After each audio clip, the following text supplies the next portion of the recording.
नमस्कार दोस्तों, स्वागत है आपका फिर से एक नई वीडियो में।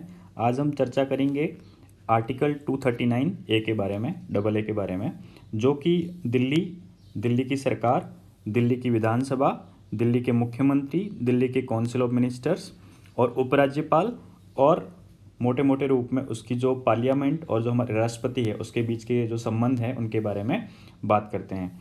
तो आर्टिकल 239 डबल ए जो है वो एक्सक्लूसिवली दिल्ली के लिए है। तो इसमें विस्तार से चर्चा करने से पहले हम एक बार हिस्ट्री देखेंगे कि दिल्ली का जो प्रशासन है वो कैसे कैसे और समय के साथ कैसे कैसे बदलता गया, तो उसके बारे में हम सबसे पहले देखेंगे। तो दिल्ली के बारे में अगर हम बात करें तो 1951 इंडिपेंडेंस के जस्ट बाद, तो इंडिपेंडेंस के जस्ट बाद की हम बात करें तो government of the part C states act बनाया गया पार्लियामेंट के द्वारा, और उस एक्ट के माध्यम से दिल्ली के अंदर एक असेंबली की बात की गई, दिल्ली के अंदर एक लेजिस्लेटिव असेंबली की बात की गई और एक लेजिस्लेटिव असेंबली प्रोवाइड की गई।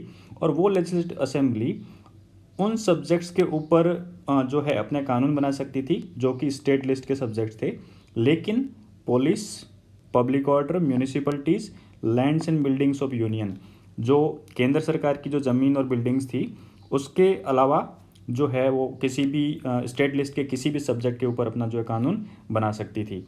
उसके बाद दिल्ली यूनियन टेरिटरी का दर्जा है वो पाती है। वो कैसे पाती है, कौन सा जो अमेंडमेंट होता है वो होता है 7th कॉन्स्टिट्यूशनल अमेंडमेंट एक्ट 1956। तो 7वें संविधान संशोधन 1956 के अनुसार स्टेट रीऑर्गेनाइजेशन कमीशन की एक स्थापना की गई थी और उसने सजेस्ट किया कि दिल्ली को एक यूनियन टेरिटरी का दर्जा दिया जाए। इस यूनियन टेरिटरी के अंदर एक एडमिनिस्ट्रेटर होगा जो कि कौन उसको अपॉइंट करेगा, प्रेसिडेंट करेगा, और वो ही दिल्ली को गवर्न करेगा। इस संविधान संशोधन के माध्यम से जो वहाँ की जो विधानसभा थी उसको हमेशा हमेशा के लिए समाप्त कर दिया गया। लेकिन फिर वक्त बदलता है। 1966 में दिल्ली एडमिनिस्ट्रेशन एक्ट की जो है वो एक पास की जाती है और उस एडमिनिस्ट्रेशन एक्ट के माध्यम से दिल्ली को एक मेट्रोपॉलिटन काउंसिल का दर्जा दिया जाता है। वेरी वेरी इंपॉर्टेंट, दिल्ली को मेट्रोपॉलिटन काउंसिल का एक दर्जा दिया जाता है। इसके अंदर 56 इलेक्टेड मेंबर्स होते हैं और 5 नॉमिनेटेड मेंबर होते हैं इसमें मेट्रोपॉलिटन काउंसिल में।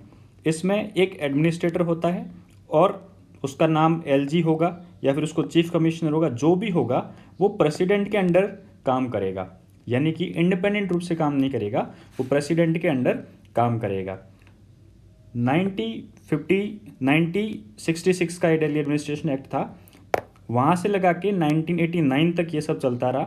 1989 में क्या होता है, एक कमेटी गठित की जाती है, उस कमेटी का नाम होता है, ये याद रखना है, फैक्ट पूछा जा सकता है।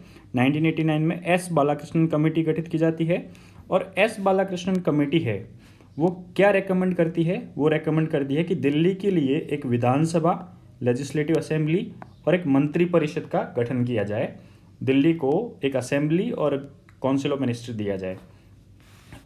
इन्हीं सुझावों को ध्यान रखते हुए, रिकमेंडेशंस को ध्यान में रखते हुए इंडियन पार्लियामेंट एक एक्ट पास करती है। उस एक्ट का नाम है, जिसकी हम विस्तार से चर्चा करेंगे, उस एक्ट का नाम है जो पास करती है 1991 में। वो जो अमेंडमेंट होता है कॉन्स्टिट्यूशन में, कौन सा अमेंडमेंट होता है, तो 69th कॉन्स्टिट्यूशनल अमेंडमेंट एक्ट कौन से ईयर में पास किया गया, 1991 में। 1991 में 69वें संविधान संशोधन के माध्यम से संविधान के अंदर 2 आर्टिकल डाले जाते हैं। वो आर्टिकल कौन कौन से हैं, 239 AA एंड 239 BB, दोनों दिल्ली के जो है जो शासन है उससे संबंधित है।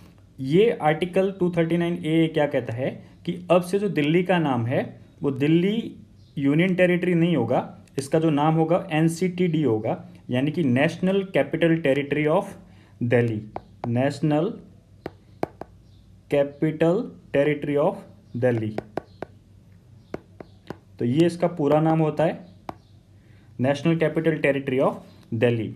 239 डबल ए आर्टिकल क्या कहता है कि एक असेंबली होगी, यानी कि एक विधानसभा होगी, उस विधानसभा के साथ साथ एक काउंसिल ऑफ मिनिस्टर होगा, यानी कि मंत्री परिषद होगा, और उस मंत्री परिषद को लीड कौन करेगा, मुख्यमंत्री करेगा। और ये क्या करेंगे, काउंसिल ऑफ मिनिस्टर और काउंसिल ऑफ मिनिस्टर क्या करेगा, जो लेफ्टिनेंट गवर्नर होगा उसको एडवाइस देगा। जो विभिन्न कानून के जो मुद्दे हैं या फिर कानून बनाने की जो प्रक्रिया है उनके ऊपर इनको एडवाइस देगा। अगर इनमें डिस्प्यूट होता है, ये भी इस जो है आर्टिकल 239 में लिखा गया, अगर डिस्प्यूट होता है तो उपराज्यपाल जो होंगे, लेफ्टिनेंट गवर्नर होंगे, वो उस मैटर को राष्ट्रपति को रेफर कर देंगे, ना कि उनका जो उपराज्यपाल का फैसला गो फाइनल होगा। अगर दिल्ली की विधानसभा और मंत्रिपरिषद में और जो लेफ्टिनेंट गवर्नर है उसमें डिस्प्यूट होता है तो ये जो मैटर है वो प्रेसिडेंट को रेफर किया जाता है, ये स्पेशल ध्यान रखना है। नेक्स्ट जो है 239 जो ये आर्टिकल था 239 अनुच्छेद था, वो क्या कहता है, अगर दिल्ली की जो विधानसभा है या जो उसका मंत्रिपरिषद है ये कॉन्स्टिट्यूशनल प्रोविजंस को फुलफिल करने में अगर फेल हो जाता है तो इसको एक कॉन्स्टिट्यूशनल मशीनरी का फेल्योर माना जाएगा, एनसीटीडी का, और इसमें जो है राष्ट्रपति इसको टेक ओवर कर लेगा। दूसरे राज्यों में अगर अपन बात करें तो उसको प्रेसिडेंट रूल के नाम से भी जाना जाता है, लेकिन उसके लिए जो आर्टिकल है वो सेपरेट है, और यहाँ पे जो आर्टिकल है वो 239 है। तो 239 के माध्यम से जो है इसका जो मैटर है वो हल किया जाता है जब यहाँ की जो कॉन्स्टिट्यूशनल मशीनरी है वो अगर फेल हो जाती है। अब थोड़ा इसका डिटेल में देखेंगे हम। तो 239 क्या करता है, special status and governance structure of Delhi के बारे में बात करता है। नेक्स्ट कब डाला गया था इसको, तो 1991 में 69 कॉन्स्टिट्यूशनल अमेंडमेंट के माध्यम से इसको डाला गया था, और ये दिल्ली को एक विशेष दर्जा देता है। कौन सी कमेटी की सिफारिश थी, तो हम पहली स्लाइड में बात कर चुके हैं, बालाकृष्णन समिति, एस बालाकृष्णन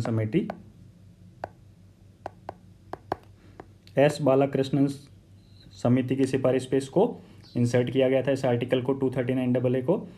ये प्रावधान दिल्ली को विशिष्ट शक्तियां और सीमाओं के साथ साथ एक प्रशासक और एक विधानसभा प्रदान करता है। इसमें कुछ पावर्स दी गई है दिल्ली में, जो दिल्ली की जो असेंबली है उसको पावर्स दी गई है, उसके साथ साथ एक प्रशासक यानी कि एलजी की बात की गई है, और एक विधानसभा यानी कि एक असेंबली की बात की गई है।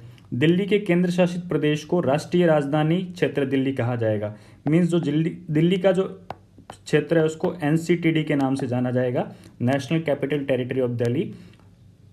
और 239 जो आर्टिकल है उसके अकॉर्डिंग प्रशासक को उपराज्यपाल के नाम से जाना जाएगा। यहाँ का जो एडमिनिस्ट्रेटर होगा उसको उपराज्यपाल के नाम से जाना जाएगा। उपराज्यपाल को सलाह देने के लिए एक मंत्रिपरिषद होगी, यानी कि ये काउंसिल ऑफ मिनिस्टर की बात करता है, जिसका मुखिया मुख्यमंत्री होगा।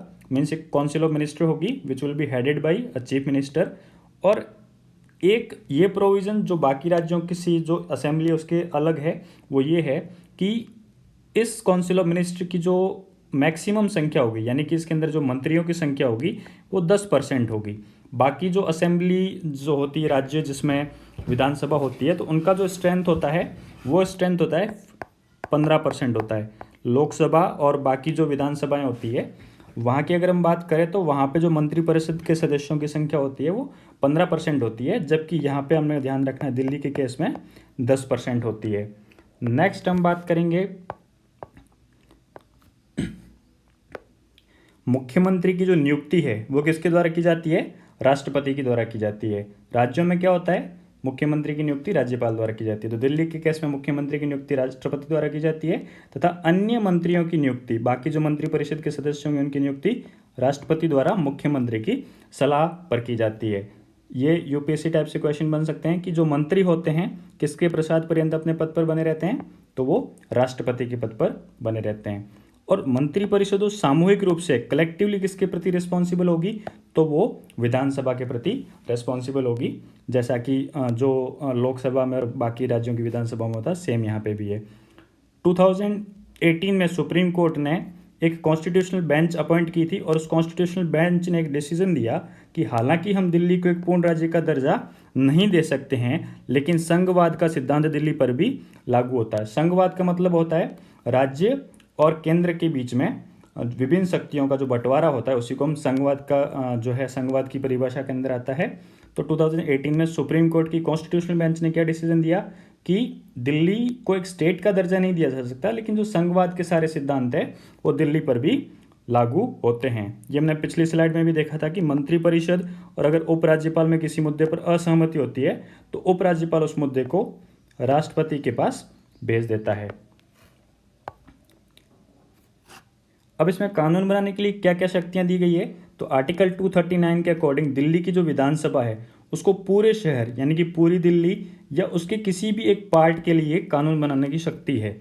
अब कानून किस किस टॉपिक पे नहीं बना सकती है, तो ये जितने भी विधायी अधिकार है या जो लेजिस्लेटिव पावर है वो police, public order and land को छोड़कर बाकी जो राज्य सूची या फिर समवर्ती सूची, इनके जो टॉपिक्स है उसके ऊपर ये जो है दिल्ली की विधानसभा कानून बना सकती है। यह प्रावधान विधानसभा को अपने अधिकार क्षेत्र में कुछ हद तक विधायी स्वायत्तता प्रदान करते हैं। यानी कि इसका मतलब ये हुआ कि इन तीनों जो सब्जेक्ट्स हैं उनको छोड़ के बाकी जो मैटर्स हैं उसके ऊपर, उन सब्जेक्ट्स के ऊपर दिल्ली की विधानसभा जो है कानून बना सकती है, जो स्टेट लिस्ट या तो स्टेट लिस्ट के अंदर बना सकती है या फिर कंकरेंट लिस्ट के अंदर बना सकती है, जैसा कि बाकी के जो राज्य हैं, नॉर्मल राज्य हैं, वो भी कर सकते हैं। तो ये हमने विस्तार से जाना आर्टिकल 239AA के बारे में, क्योंकि हॉट टॉपिक है वर्तमान में। दिल्ली की जो सरकार है, केजरीवाल सरकार है, और जो केंद्र की सरकार है, और सुप्रीम कोर्ट भी इसमें इन्वॉल्व है। तो हमने इसके जो वेरियस कॉन्स्टिट्यूशनल फैक्ट्स थे उसके बारे में चर्चा की। उम्मीद करता हूँ कि ये वीडियो आपको पसंद आया होगा। देखने के लिए धन्यवाद।